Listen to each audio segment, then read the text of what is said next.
Welcome to this Public Finance podcast, where we explore the critical issues affecting services across the UK.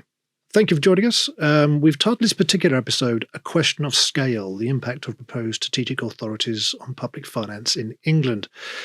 And it's an episode we're running in partnership with Norse Group, the leading service provider for local authorities, whose chief executive, Justin Galliford, is with us today.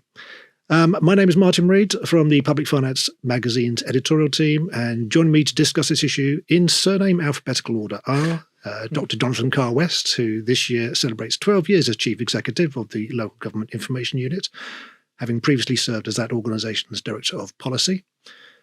Jonathan has more than 15 years' experience in talking about local government transformation, local democracy and localism in general. Joe Fyans, next to me, has been head of research at the local government think tank Localis for these past 6 years now. Might be 7. Might be 7 even. Ideally for this today's topic, he has a particular interest in a whole range of different aspects of devolution, decentralisation, community empowerment, local economies. And then, as I mentioned, the aforementioned Justin Galliford, Chief Executive of Norse Group, a company long established as a major service provider for local authorities, and thus making Justin a man with a keen interest in what all of this means for service procurement and management.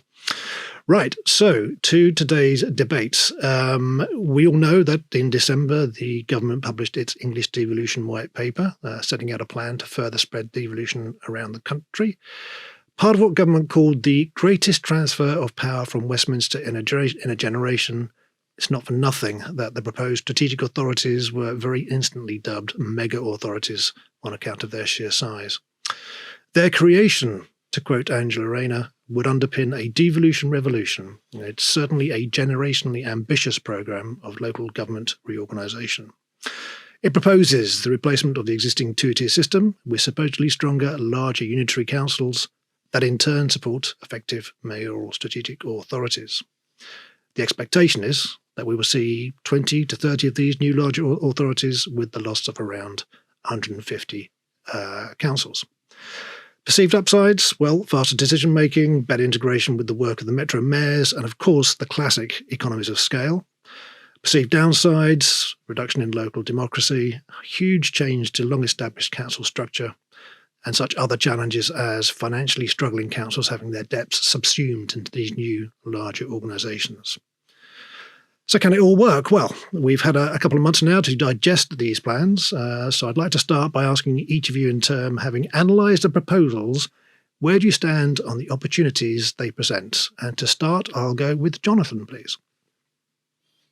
Thanks, Martin. So, look, we're a couple of months into this process. We've seen a bunch of councils or council areas coming forward and putting themselves up for it, applying to be part of the government's devolution priority programme. About, over a dozen councils put themselves forward for that. Only 6 were accepted onto that programme. So the picture is becoming a bit clearer. As you said, you have 2 distinct things going on. You have devolution to newly created mayoral strategic authorities, and you have reorganisation of 2-tier local government sitting underneath that. Now, those are connected, and I think one of the things that surprised a lot of people was how far the white paper linked those 2 processes, but they are distinct. They are legally different procedures. They rely on different bits of legislation. They're done in different ways.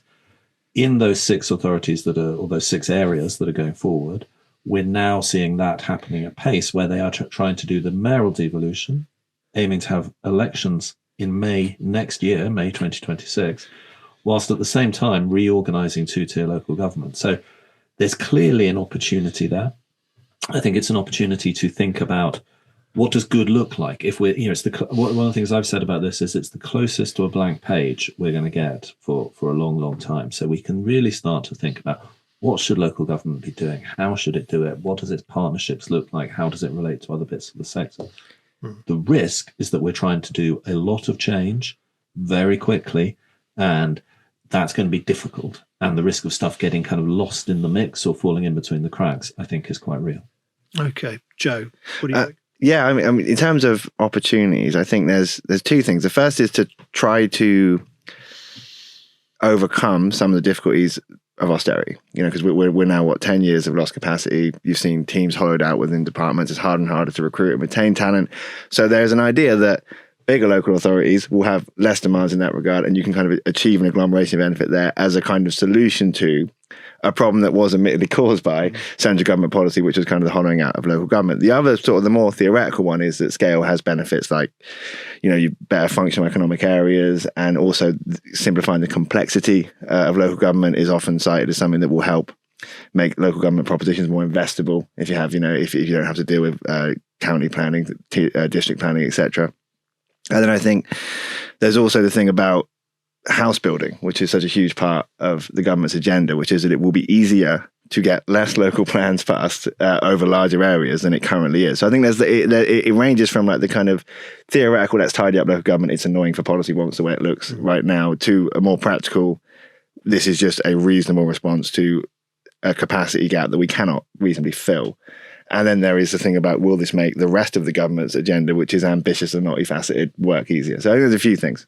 Okay, and there's a huge amount going on in a very short period of time. This is it. So does it help with that? I think is also a worthwhile consideration from the government. Sure. Justin? Well, I think building on the comments from the other two, what's really important from a service perspective in terms of potential benefit is the ability to bring services together, which may previously have been run under separate authorities, helping authorities bring services back in-house, because that still remains a very consistent theme that we see with some marketplace failures. So there's real advantage there. And, to the blank page acronym, the ability for authorities to redesign services, because you have to balance it against the fact that despite, as Jonathan points out, we have LGR and we have DEVA happening, what we're not seeing yet is additional fiscal packages to support those existing services. So there is the ability for a complete service redesign, really focused on the preventative. But as we've already touched on, there's also quite a lot of risks around that. I think size is an issue for consideration.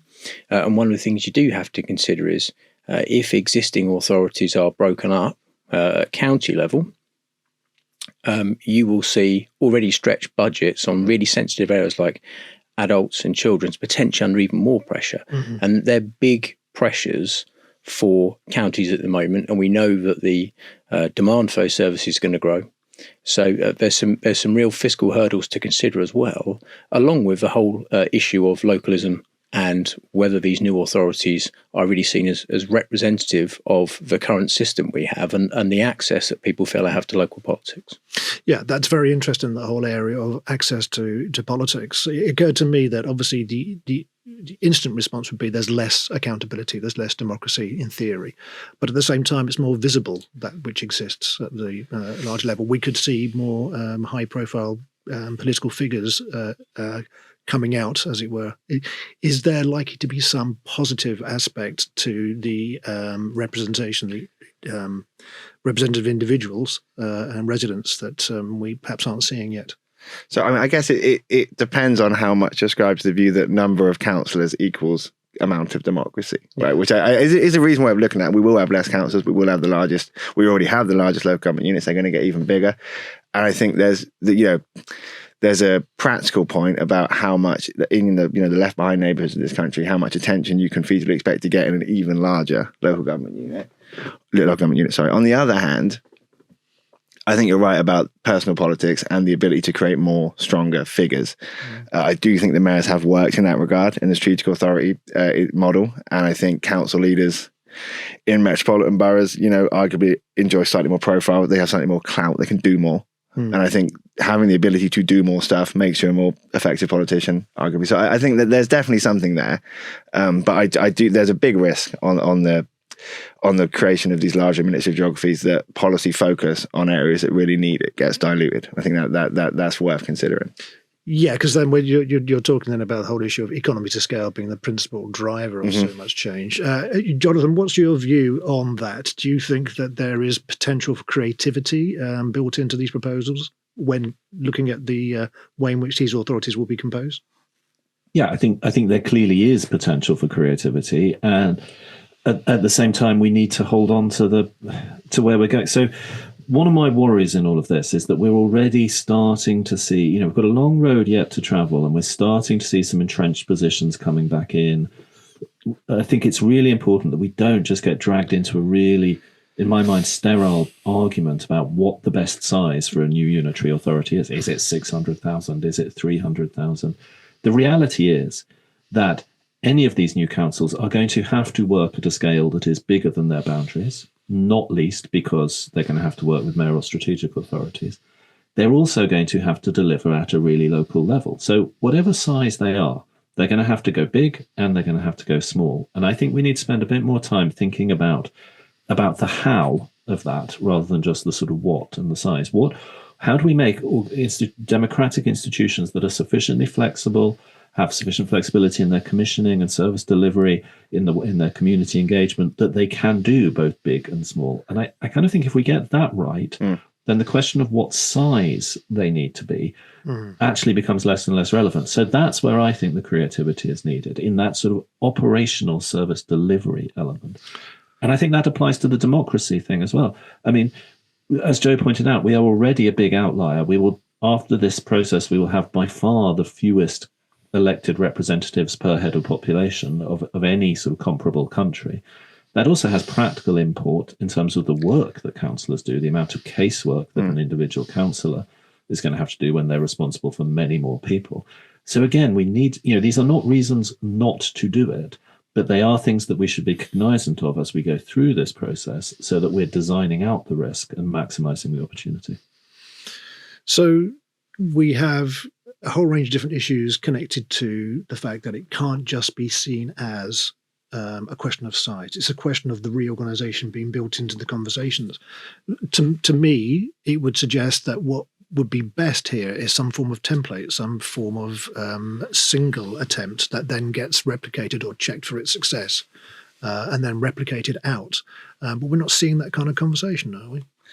I mean, it's difficult. It seems like people that are way more involved in this than me, people like Mark Sanford at the House of Commons Libraries, it's hard to extrapolate a model of the efficiencies of unitarisation, for example, because we've just not done it enough times. So I think it's a tough one. I think you're right, but when it comes down, when you start looking at them one by one, you go, well, this was North Yorkshire, this was Cumbria, and the reasons for unitarisation are different. The starting points are so different that you start to pretty quickly, I think it falls down. So we might be in the process of making that framework now as we go, I think, because it's been so piecemeal over the past decade or so that maybe this is the chance to establish that, but you do sort of just have to start doing it. So I'm kind of with Jonathan that, in that you don't want to spend too long talking about the best way of getting it done. You want to just sort of start doing it, especially given the time limits of a single parliament. Well, it's interesting. Jonathan's view was a thing about the fixation on scale or a particular size, where that when you build in the reorganisation question, then you're talking about that distinctive variety from place to place. I accept that. Justin, from your point of view as a service provider, I can see looking at certain areas of outsourced service, the potential for this scale argument to at least change the conversation about the insourcing to outsourcing ratio. What do you think is the potential for that? I think there's a lot of potential. There are some challenges around it as well, but yes, at its simplest, economies of scale from running fewer, larger services, albeit one of the things that I think we do need is some clarity from central government on quite what it wants local authorities to focus on. We were talking just before we started recording, and there are an awful lot of things in the pipeline for local government to think about at the moment: housing, refuse, adult social care, SEND. There's lots of conversations about some potential changes to those things, but for real effect and to really benefit from the scale which may emerge financially, clarity is needed so that actually local decision makers can use that framework to drive things forward. But at its very simplest, if you consider something like refuse and waste, and we already see this in existing unitaries where they have rolled out single collection models, yes, there's definitely some efficiency there. But again, we're waiting to see what happens with new waste regs that come into force this April, perhaps DRS coming in following April. They're big changes for marketplace, for both industry and also for local authorities, and how they're funded to make those things happen. So there's a number of different facets to it, but there's always the ability for economies of scale if it's done in the right way. Okay. This issue about the optimum size, I know that's one of the questions I put in at the outset, and I appreciate, Jonathan, what you just said about fixating too much on that.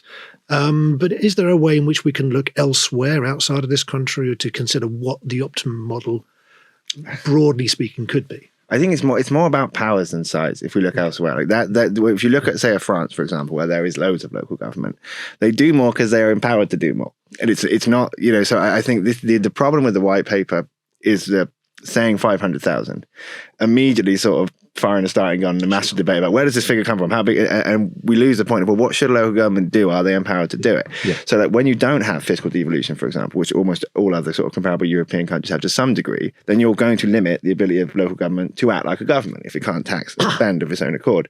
And however big it gets, that's going to be an issue, right? And I know that was a bugbear of yours. I read about the just accepting that it will not happen. You hit the fiscal devo on the bingo card, yeah. Yeah, but I mean, surely that has to be part of this. This is a big conversation about really significant, as they say, generational change. That's got to be part of it as this whole process develops, surely.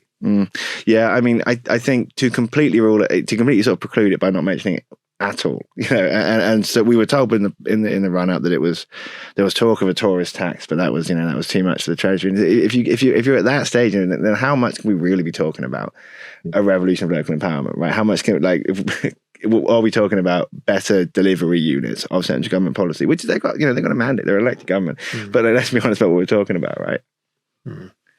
Jonathan, your view there. No, I think Joe's exactly right about that. There's no real, if we're not even going to let councils decide whether they should put a couple of pounds on a hotel room, on the cost of a hotel room in their local area, then, what are we really talking about here? It's, as you say, it's not about looking abroad for models. I think it's about, as Joe said, about what powers they have, but also about how they're funded and their ability to connect those two things and to fund themselves. We talk a lot about this as what we call embedded autonomy, where councils have a degree of sort of autonomy about how they proceed in financial terms, but that's done within a stable system that isn't subject to sort of political interference year on year. And we are light years away from that, and nothing in the white paper moves us towards that. Less remarked, we all got very excited about the white paper. People didn't talk as much about the financial policy statement at the end of November. And that was really interesting because that said, rightly, that you need to see fiscal, finance reform for local government, devolution, and public service reform all needed to be seen as part of a single sort of coherent package of work.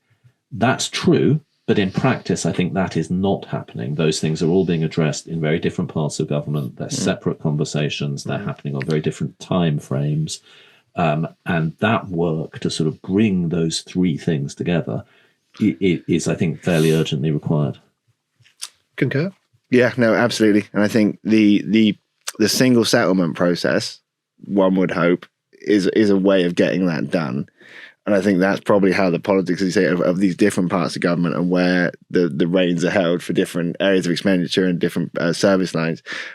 You'd hope. I think that's the most positive thing that's happened in devolution, decentralisation in the past few years is the trailblazer single settlements, whatever you want to call them. I think because that involves a sub-regional area negotiating directly with several government departments, and that's along the right lines. But it doesn't. Yeah, I agree with Jonathan. It doesn't feel like that's sort of rolled in with devolution outside of a couple of places. Right. Okay. Want to turn now to the particular types of service that may be specifically affected by this increase in scale of authorities. We've obviously adult social care, children's services, temporary accommodation, and all the aspects that need to be addressed. Is it possible to alight on one or two where these changes, as suggested, would kickstart something potentially really valuable in terms of the change it brings about? I think the social care thing is the PwC report that was in the white paper cited for CCN talks about not fragmenting the markets. I think there's a real challenge in working out how because it is a marketized system, it's something that councils buy. If you split for example, Kent into 3, then now you have 3. So how do you avoid that is a real question. So that I think can actually get more complex depending on how you split it. I think planning, I'm a big fan of strategic spatial planning. I think the system that was put in place by the Localism Act, which theoretically I was a fan of, hasn't worked. We've not delivered the houses that we were supposed to. So I think having that strategic layer of planning is a really good thing. Having over broader geographies is a really good thing. Whether you need to sort of completely reform local government to do that is another question. But I think that there's definitely room for efficiencies there. And I think economic development and investment, which is not a statutory duty of councils, but it is an important part of what they do in placemaking. I do think, when we talk to investors, we talk about things like place-based impact investing with people like the Good Economy. I do think it's a confusing landscape for investment with multi-tiered government. I do think the simpler that can be, the more parsimonious that can be, the better. So there's room for efficiency there for sure. Okay, so there's broader clarity down the line. You know who you're dealing with on what, and I've always kind of pushed back on the idea that it's completely impossible to understand English local government, but it is something that you hear a lot. Okay, Jonathan, do you agree with that? I do. I think in terms of spatial planning, in terms of transport, in terms of housing, then the potential for sort of mayoral authorities to create real kind of strategic leadership, smaller numbers of larger unitaries underneath that driving economic development. That all I think makes sense on paper. And certainly one of the things you hear from big investors is that local leadership is too fragmented and it's not clear enough. So I agree with all of that, but I do think Joe's point about fragmentation of the market is a really important one. In local government terms, what are the things that are driving councils to bankruptcy? They are adult social care and children's services, and in those areas, we are not agglomerating. We are fragmenting. So, as Joe said, in some of Kent, Kent isn't in the DPP. Essex is, right. So Essex will go from having, one children's services across the county to, and then others in the 2 unitaries, and it will have instead 4 or 5. So that is going to be difficult to handle, and you won't be getting agglomeration effects there unless those entities start jointly commissioning. But in that case, what was the point of reorganising them? So I think that potential exists, but we also have a whole set of the really big chunky services that are going in the other direction. And again, I think that is going to require quite careful management. Do you think this was considered effectively enough before being suggested? This issue of agglomeration and breaking down the services. It feels to me as if that's an obvious touch point for conflict and for slowing down the potential to introduce the authorities that are being suggested. It seems to me that's the complexity of that is something that would have been relatively straightforward to see prior to the white paper. Yeah. But I think honestly, they didn't start by thinking about local government. They started by thinking about growth. Right. They started by thinking about mayoral strategic authority. Mayors are the answer to the growth challenge. Therefore, we will have mayors. Once you are clear that you're going to have mayors everywhere, then you think, well, hang on, it doesn't make sense to have mayors and county councils and district councils. So we're going to have to reorganise local government to make sense of mayoral strategic authority. So we've started very much from one end of the telescope rather than thinking about what we want for local government. It is, I'm afraid, Joe touched on this earlier, it's the British disease is that we rush to structure and we start fiddling around with structures rather than thinking about what do we actually want local government to achieve, how should we do that, and then what structures follow from that. At which point I've got to ask, how do we break this cycle? Because that in itself is not new, right? I throw it out there. Justin, do you have a view? Well, I think it's really interesting listening to it. I mean, I don't think all is lost. I think some important things to consider is this, of course, as it unfolds, is the first Devo deal. And we'd all appreciate, I think, in the room that the longer a unitary and the longer a mayoral combined authority exists, the more powers you get as you demonstrate that you can successfully deliver deals that you've been given. I think the issue of structure, I mean, it's always a challenge, but you still have the ability to do things like better integrate into the boundaries of things like NHS Trust potentially. And let's think a little bit broader. I mean, one of the things we do in the group is support the prison service, helping prisoners find work on release. It may well be under new unitaries that each unitary has a prison. The relevance of that is if you consider perhaps doing things like looking to better align DWP boundaries, probational boundaries, all of a sudden, some of the issues that can place real pressures on local authorities, like homelessness, like substance abuse, and perhaps a knock-on to children's services as people are released from prison and trying to reconnect with families and so on. You have a far better view of those challenges within a unitary and perhaps better connection to those other departments to really try and create better preventative strategies and drive some efficiency in.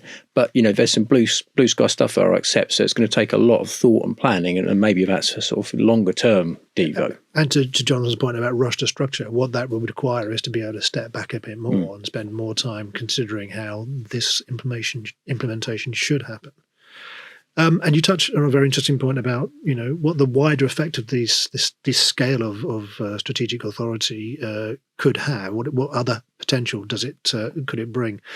For example, as well as straightforward economies of scale, there's a rationalisation potentially of the estates of the various authorities that exist below.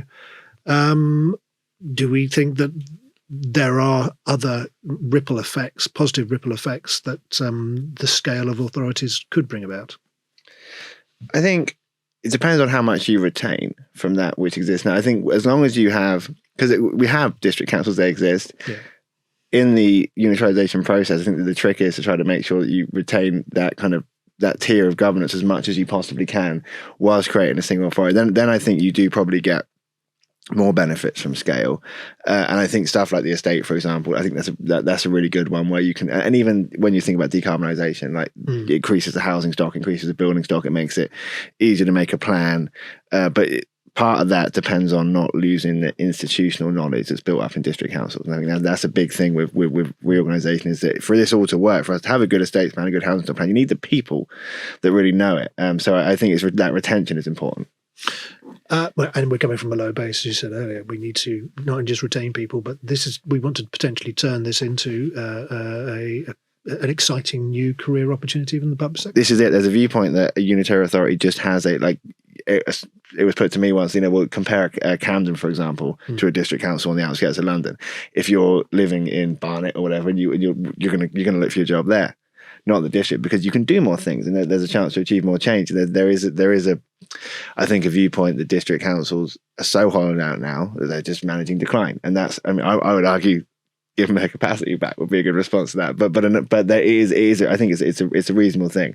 But nevertheless, there are still, there's a lot of institutional knowledge stored up in district councils. There's a lot of expertise stored up there, and I think not losing that any more than we already have through things like exodus from the planning sector, exodus of public health officials, trying to keep as much as we can is really important. Is your sense that I imagine there's an element potentially of cynicism within the authorities, because of course there's an uncertainty as to who's going to be doing what, and people are going to be, Yeah, do you know what though? I think districts, from what I gather, it's been generally embraced and accepted, unitarisation. So I think there is a sense of, let's get it right. And I obviously can't speak for all district councils, but I think talking to people, it does seem like there's a sense that this is what we got to do. So can we do this in a way that retains as much of what we sort of do and our valuable function as possible?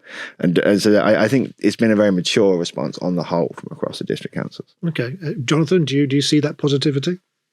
Yes, I do. I think up to this point, if we're trying to be positive, up to this point, the sector has been remarkably pragmatic, remarkably collaborative, remarkably willing to embrace change. And we need to think about how we keep that momentum going, particularly for places that didn't make it onto the DPP and might be a bit disappointed not to have done. They're expected to come back with plans later in the year. How do we keep momentum in those places? Some of them may be feeling they've been marched up the hill and then march back down again.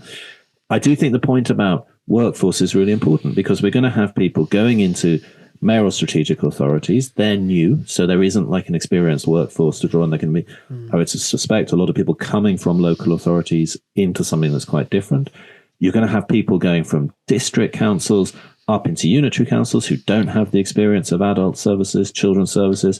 You're going to be having people within new unitary councils who don't have the experience of planning, housing, waste collection. So how we support that workforce development is going to be really, really important. Yeah. Okay. Thank you. Right. Let's move to the nature of services as delivered and the protection of them. I mean, we speak about the concept of economies of scale. Naturally, that's part of the conversation. But certainly, Justin, you'll be aware that there are certain services as delivered, but internally or via outsourced operations that are pared to the bone in terms of the cost completely. Is this an opportunity? Obviously, there are the economies of scale argument. Is this an opportunity to do some ring fencing here to provide a qualitative minimum for certain service provision?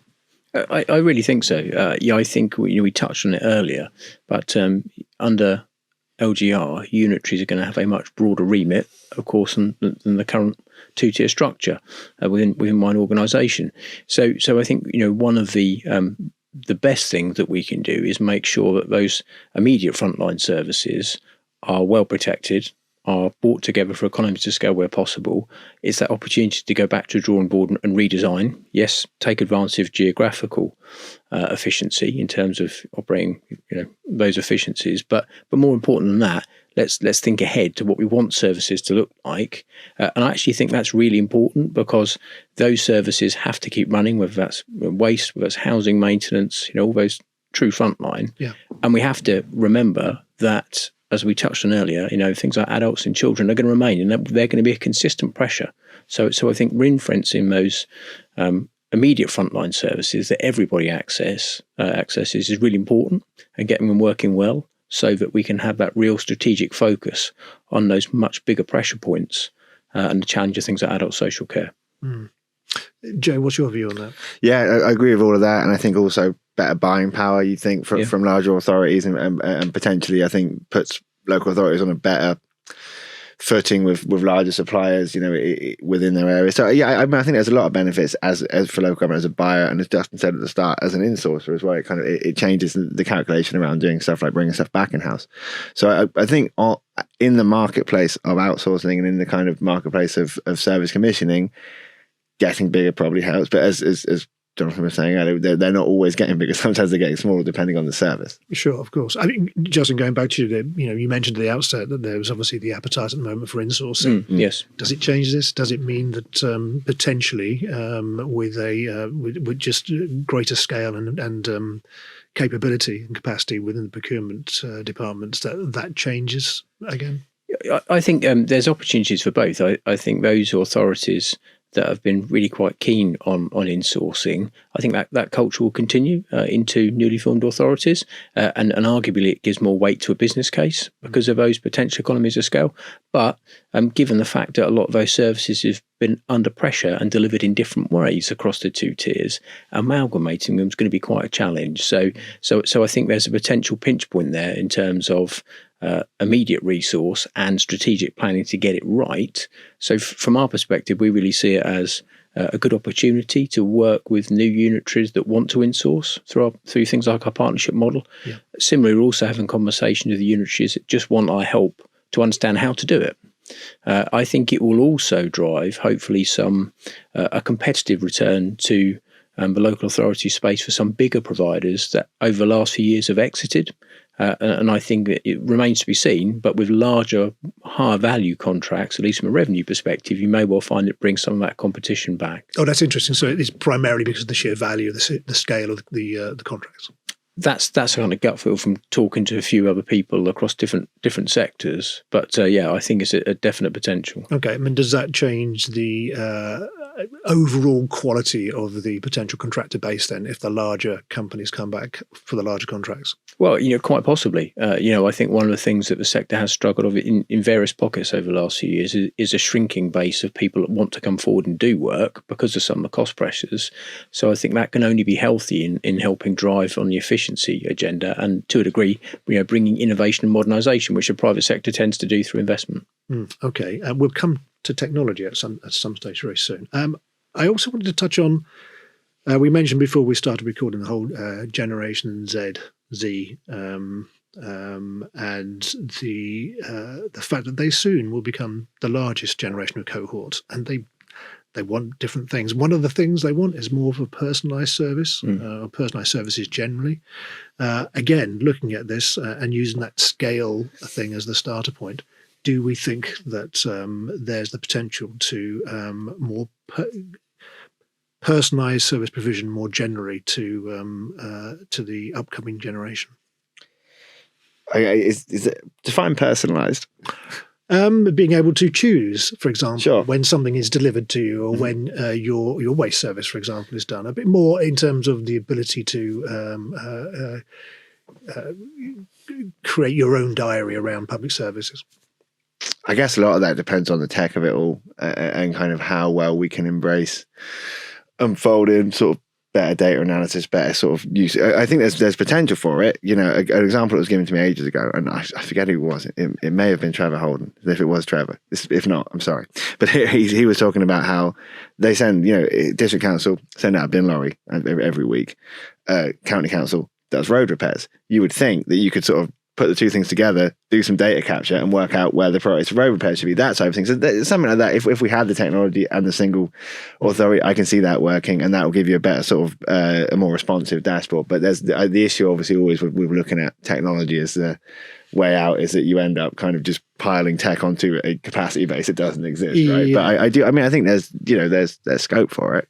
Yeah. That's very interesting, that historical issue of jumping on a particular tech bandwagon some way past its prime, shall we say, and then that becomes the key product. Jonathan, what's your take on the potential for technology? Look, I mean, we already see across local government people using technology in innovative ways to drive service improvement and all sorts of things, both in terms of how services are delivered and how people engage with that, and how they're wrapped around people, so that we're starting with sort of person-centered, community-centered services. Is there more we could do in that respect? Of course there is. We could go further, and we will as a sector, as the technology embraces. I'm always slightly suspicious of the sort of stuff that says, well, Generation Z wants stuff complete. I mean, I'm not sure there's good evidence to show that Generation Z has different requirements around waste collection than Generation X or millennials or whoever. I think what people want, and I think this goes across generations, is to feel that they have some influence on how services work, to feel that they're going to get what they need when they need it in a way that is responsive to their needs. And I think that does, technology has a role in that, but that's also about culture and about our way of thinking about public services. And I think local government is on that journey. Some places further ahead than others. I don't think it's really a Gen Z versus different generations thing. I think that's just part of the sort of evolution of public service provision. Fair enough. It has to be said that question was motivated by a piece we've just done for Public Finance magazine, where the scale of Gen Z as the biggest generational cohort that will ever exist on the planet was mentioned. Sure. So that brought that close to mind. And look, there's been a lot of stuff about Gen Z and their attitude to democracy and recent reports. But this comes out every couple of years. Someone produces a report saying young people don't care about democracy. They want a strong man leader. I think we need to take all of that with a slight pinch of salt. I think what people want is to feel heard. And if young people don't feel that democracy has particularly delivered for them, who can blame them when you look at the jobs market, when you look at the housing market? So I think actually this is about, are we delivering what people need? And of course, this does put, as we mentioned earlier, potentially local politicians in a brighter spotlight, with more name recognition across a wider area. For good or ill, I don't know. And I guess it depends what the combined authorities. We kind of saw this play out with the combined authority mayors over the pandemic, and some of them greatly increased their profiles. Andy Burnham already had a profile, but there's no doubt he increased it. And I think if you look at the turnout in council elections versus combined authority mayoral elections, 2017 to 2021, you see that people are more engaged with the combined authority model compared to councils than they were before. It doesn't happen everywhere. And I think it depends. So it depends on the politician too, right? And how they take advantage of things and how they respond to things. If you can position yourself as a champion for your area, it often helps, frankly, if that's oppositional to central government, but not always. But if you can position yourself as such, and I think it works out really well. But it depends on the politician, right? True enough, yeah. But they will emerge, whoever those good gives them. It certainly creates that pathway. Absolutely. Well, although the government may not be. I mean, well, this is it. Mayoral elections also create unusual results. I'm not. We'll see. I mean, I think strong likelihood, particularly now that we've moved county elections, strong likelihood of reform doing quite well in mayoral elections in 2026. How much the government will enjoy its shiny new Council of the Nations and Regions in that scenario is a moot point, I think. So, yes, more engagement, but also it throws up different results, and I think that could make quite a big impact on our politics. Okay, quite right. Well, moving on. So, one of the great conflicts that came up when looking into this was the issue of different councils' levels of indebtedness going into this process, and how is that resolved? How can that be resolved equitably in a way that can be manageable and seen to be reasonable by comparison to authorities up and down the country? I mean, it's tough when you have in certain authorities debt bases that are not reasonable or manageable. I have no idea. When you look at a working, or even a Slough, which I think is £500 million in debt, and obviously it's tough because there's assets versus liabilities, but it's a lot of money. I live in Croydon, which is a heavily indebted local authority, and you look at these numbers and you just think, how do you, under the system we have, ever get out of that? You're not going to sell enough youth clubs that you make up £500 million in debt. So you start from that viewpoint and then think, and then we're going to add another local authority in. I have no idea. I think it is uncharted waters for sure. Justin, what do you think? Well, from a blue sky perspective, if you're going to change structures and start all over again, you've got to give those new authorities support. And that really means that in an ideal world, central government would step in and help fund some of that. Now, I stress ideal, but, you've got to be pragmatic about it. And if there's an issue that has to be resolved, somebody has to do something. Or really, these authorities start off hamstrung as the original authorities they've replaced are from the start. And how can you really expect them to deliver on growth when they're constantly facing financial challenges from the past? So it is a difficult one, and I think it needs to be case by case, but I think central government needs to look at it very carefully. I'm struck by the lack of conversation around that, though. That's the interesting thing. Jonathan, what's your take on that? Look, I think it is very unlikely that the central government will step in and bail out those debts. I think the most likely, and look, it's really interesting that it's not breaking any confidences. This was all in the press. The turnaround from places writing to the Secretary of State saying we want to be on the priority programme, and then letters leaked in the press 2 days later saying, oh yeah, but you'll need to write off the debts of some of these. But it was about a 48-hour.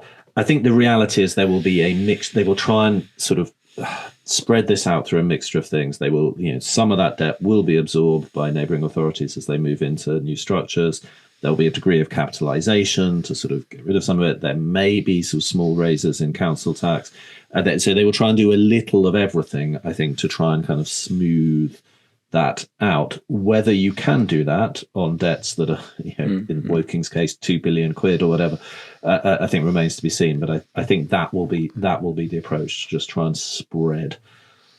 Right. Yes, of course. But that's going to be, it's still going to be that scale, isn't it? That's going to be going to vary from one of these authorities to another. It's not going to be easy to make that look palatable from one authority to the next, surely. No, I mean, it creates you see the politics, like Jonathan referenced, playing out already, that this becomes a kind of a football in the overall debate over unitarisation, and I think that's a risk of being a real distraction. And I think it risks getting into another structured debate about what do you do with the money. And I think I kind of with Justin, central government does sort of have to step in, but I also agree that I don't think they will. So I find this is the thing that I think is the most confounding about the whole thing, is what do you do about this? I think you have to step back and look at the bigger picture. I absolutely think in an ideal world they should do, but the realities of where government is, they have some major challenges outside of our sector, whether that's the NHS, whether that's universities. Just look at where we are as we record this. There's lots of conversation about the Ukraine war and how that may or may not come to an end, and what that means for European defence spend. This government is currently working to get its GDP at 2.5% as a commitment to defence in terms of contribution. Analysts would say it needs to be at 6%. That's not in any kind of fiscal plan at the moment. So there are major, major challenges. And I think, ultimately we have to be realistic about it. Yeah. It ain't going to happen overnight, and it's not going to happen tomorrow. But maybe in the longer term, there'll have to be some further support. That's going to slow things down significantly, right, in terms of what the government's ambition is for this programme. Yeah, and it's just not that many local authorities. It's a small minority, and I think that's the thing with councils is that they do tend to get judged more than other public sector bodies in terms of by their most high profile failures. And in most cases, it's probably reconcilable.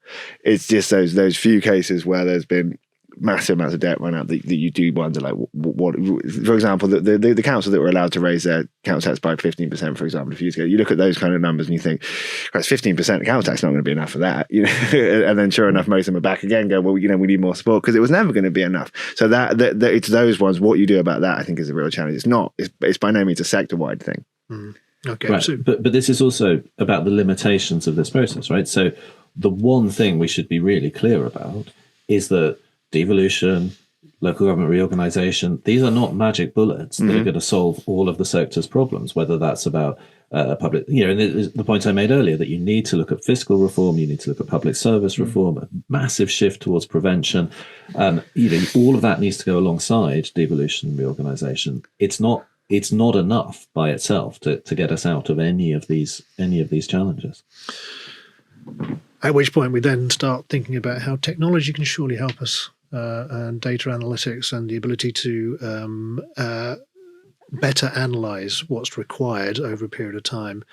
But we don't have the people, do we? We don't have the capacity. People do it. I mean, I think there's really good examples. There's good work's been done on Gateshead. I think Kent have had good examples of where you provide single service, look at an individual, who has a journey through public services, and try and look at, well, all the different costs that are incurred, and wouldn't it be easier if we did it like this? And that's a data analytics point. Ultimately, it requires a lot of people, like you say. But I think it's doable. But again, that procurement is so important. The cautionary tale. People always talk about NHS procurement and how the technology failures pile up on top of each other and make it harder for doctors to do their jobs, etc. What you don't want is a situation where, for a caseworker in social care, for example, their job is made harder by technology. But there's that data side of things where it's that you could feasibly simplify the process, and then can we use things like AI to reduce the bureaucratic workload of casework. So there's potential there, and I think planning, there's a lot of areas where if you could just cut the bureaucracy with that would really help with capacity and kind of free up people to do more thinking about the bigger data analytical things. But it's you don't want to get into like a utopian magic bullet type thing, but I do see a lot of potential there, and I think when you see it work, like those examples I mentioned, you can really see the potential for it. It's interesting you mentioned planning, because over the course of a decade now, there's been talk about how the introduction of technology can dramatically change the way in which planning is done and speed up so many processes there. But we are where we still are. And of course, we are now on the cusp of artificial intelligence, in theory. I mean, I can't believe it can't speed things up a bit, but we've been saying this for a decade, like you say. So yeah. Sorry, I keep looking at the wrong camera, because I looked at you, Justin, a couple of times. No, it was Jonathan coming out of one. Jonathan, what's your view on the technology side here? Do you think that we can do something that, or rather that the timing is right for some of these emerging AI techs to really help here? Well, yes and no. And I mean, I think clearly, as Joe said, there's clearly potential for this to happen. At the same time, that sort of point about building services around people in a preventative way, using data to enable that. We have been saying that for a very long time. I was, the sort of quintessential, the Wigan deal, where you frame everything around, that was 15 years ago. So the problem is we do this stuff and it sits in sort of pilots and sort of best practice. And then, people like Joe and I write sort of enthusiastic reports saying, look at this, it's brilliant. but it never scales. Yeah. It never goes mainstream. Okay, so Clearly, there is potential to do that, but trying to do that at the same time that people don't know what organisation they're going to be working for or what organisation is going to be buying this tech is challenging. how do we get out of this cycle? I mean, properly learning from pilots is the first thing, and it's easy to say, but if we are starting from a blank page, I think looking back and being informed by things like Total Place and all these other pilots that we like to write about in our reports, I think that's a good start. And I think I do think there's a willingness within MSC to do that and to learn from that and to kind of learn from the past. But it's just making sure that it happens in practice as you put these arrangements in place, because that is, like Jonathan was saying at the start, that's the benefit of taking a kind of a blank page approach, is that you can look back and go, well, how would we design finances in a way that doesn't repeat the mistakes of the past, and go back to things that work, like Total Place or public service agreement, all these different things that have happened over the years. Yeah, it's a blank page, but there's a clock running on it as well. That's Justin, from a service point of view, technology, AI. I think AI and big data offers an awful lot of capability, but as we've touched on, what we really do need is some support from central government and some reorganisation to allow people to utilise those tools better as they emerge. I think we're still, really in the very early stages of it, but when you look at things like adult social care, those sort of preventative analytics can be really, really powerful. But we have, as we all know, a very fragmented pathway of care for people. So if unitarisation can help streamline some of that, I think as the technology improves, you've kind of catalysed that journey. But there's some myths in there. And it does go back to the point Jonathan made of a much broader public sector reform to really get the best out of that. I know about the preventative health thing is obviously a very high-profile issue at the moment, but of course that really has the potential benefits are huge, right? But so much has to be done in the now to change that, and it feels to me as if there's probably an absence of, people within central government on the cusp of it that can be brought in to help. For example, make sure that that best practice is indeed driven across other authorities. Is this where these kind of things always fall down? Because as you and Jonathan said, that it's not the first time we've been talking about this kind of thing. No, I think it's the investment of it all. I think is where it's difficult now, with money being expensive and coffers being pretty drained. This stuff requires money up front. What we've done over 10 years of austerity is kind of shunt costs down the line. We store up problems. You still have to end up delivering the service eventually. So you've not saved the money, you've just made it more expensive further down the line. The issue of that is now we're this deep into a reactive system where the revenue pressures are so high, there's not a lot of money going around, and then borrowing money is expensive. Trying to get that upfront investment that you need to transform is hard. And I think that's where you do need to be quite bold from a central government position. It's not impossible, but it does require being quite bold about investing and sums of money that might sound contribute. We have to put this in now to save money later. Do you think the right people are available centrally to see this kind of thing through? We're not qualified to comment. Jonathan? I mean, look, I would echo exactly what Joe said. Actually, both bits. I agree with him, but also, I mean, look, I think in the end they have to be, right? Because, look, I don't know if this is a sort of glass half full or glass half empty. We are where we are, and we have the people we have, and these challenges are real. And there's no option of just. And I think this is what's so great in local government. Actually, people don't just shrug and say, "Too difficult, I'm going home." People say, "Incredibly difficult, incredibly challenging. All right, how do we knuckle down and do the best we can?" And we do make progress, little by little. We take steps, and so I think there is grounds to be optimistic, because what's the alternative? You've kind of preempted my final question, which is what are you most optimistic about in this process? So, Jonathan, you having just started that, I'll go to Joe first with that. So, I think I'm optimistic that we can see an uplift in the delivery of housing, and that we might see better strategic management of tenure and affordability and the things that matter, so that we can start to take some of the many pressures on local government that is essentially caused by an insufficient amount of the right type of housing. I think there's real potential for that here. I think the return of strategic planning, the return of kind of spatial transport planning is a really good thing, and it's something to be celebrated and embraced, even in the context of a challenging environment. Yeah, the return of strategic planning has been long requested. Yeah, it's great to see. Yeah. Jonathan, Now I've given you time to catch your breath. Look, I think we should be optimistic about the fact that we have a government that wants local government to succeed and wants it to do well. And I think the fact that we have created a sort of critical juncture for all its challenges, that this does become a moment where we stop, think, and redesign and give ourselves the opportunity to really answer some of these questions at a design stage, rather than just kind of constantly servicing business as usual. Do you think we've got that? Do you think we've got that blue sky time? I think time is limited. I look, again, glass half full, glass half empty. We have a ticking clock, but that's also, I guess, a burning platform where people are going to have to move fast. And I think that does create. So I think there is momentum, and I think momentum matters. Yeah, absolutely.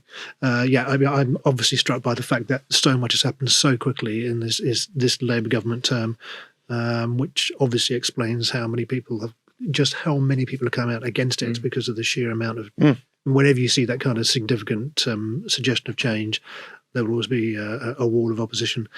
Justin, are you optimistic? You have to be optimistic, and I think, as Jonathan said, we've got a government that is really focusing on doing something with local government, which I think everyone would acknowledge. It's been the kind of poor cousin for quite a while. I think devolution means many different things to different people. We have a definition of devolution in the white paper, and that is causing some conversation about pace, about what that looks like. But I think if we can get through that part, it puts us in a much better place, however it pans out, for those authorities that choose to go down that route, to be well placed for better funding once economic growth really takes off in this country, whenever that is. But I'm optimistic that'll happen as well. So I think you have to look at the upsides and take the opportunities they present, I think. Okay, thank you. Right, so but we've got a few more minutes left. I do want to ask about whether or not there was one thing that, had you been in the position to author the white paper, you would have put in that isn't there. Roadmap to fiscal devolution. Roadmap to fiscal devolution, of course. Yes. Jonathan, I suspect you might agree. I do. Yeah. I mean, the glaring gap is fiscal devolution, and we limit the potential for it to work if we don't bring that in. So it will have to come, and we could have done it quicker. What I would have thought, simply even the notion that it's coming down the line would have had a galvanizing effect. And so I appreciate everything that's said about the fact that, everything is so difficult at the moment in terms of funding. But the idea itself being put onto the table, the idea that there might be some program and that it would start at a particular date, the idea that someone could fire the starting gun of this. We could have even done the old Royal Commission thing. Even that would have been something. But no, I don't know. It seems like a missed opportunity, and obviously, as you say, it's a hard time to be talking about taxes with where people are with the cost of living and stuff. And I think I can see the politics of it, but it did seem like a missed opportunity. Okay, so you're both agreed on the fiscal devolution road path. Justin, what would you like to have seen? For me, I touched on it earlier. There's so much coming down the pipe from central government that local authorities need to deal with.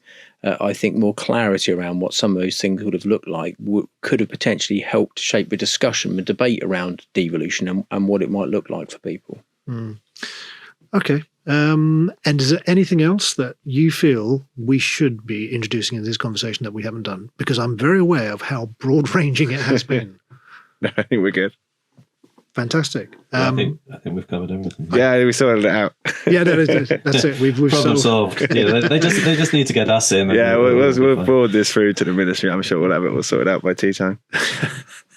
And on that bombshell. So thank you. Yes, that just leaves me to thank our guests, Jonathan Carr-West, Joe Fyans, and Justin Galliford. And for those of you listening in, we hope you enjoyed the discussion, and we look forward to your company for the next Public Finance Magazine podcast. So thank you very much.